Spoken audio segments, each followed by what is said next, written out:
A salesperson quotes you one number, the payment. That's real, but it's one line out of 8, and the space between that line and what a car actually costs is where the regret lives. This workbook adds up all 8 lines before you sign anything, for up to 3 cars at once. You start on one setup tab, the price, the loan or lease terms, the miles you expect to drive each year, and how long you plan to keep it, for up to 3 real cars, side by side. No separate file for each contender. One tab, one comparison. Depreciation isn't a flat percentage a year. It's a curve, steep at first and flatter later. This workbook uses a published per-year resale curve for 5 vehicle classes, anchored to a 5-year resale figure from a published study, plus an implied as-new list price. So buying a used car is computed, not guessed at. From there, fuel or charging at the rate you drive, servicing that climbs as the car ages, and tires priced per mile instead of per set.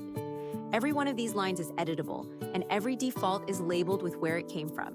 All of it lands on one dashboard. The 8 cost lines, set side by side for every car you entered, so nothing is buried in a tab you never open, right next to the payment somebody quoted you. Set against that quoted payment, most of a loan payment isn't a cost. It's you buying the car, equity you get back later.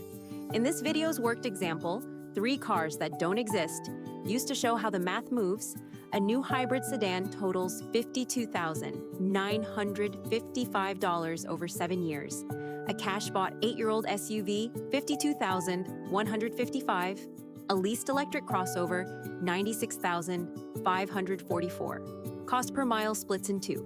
The part that gets cheaper the more you drive, like insurance and financing spread over more miles. And the part that doesn't, like fuel and tires.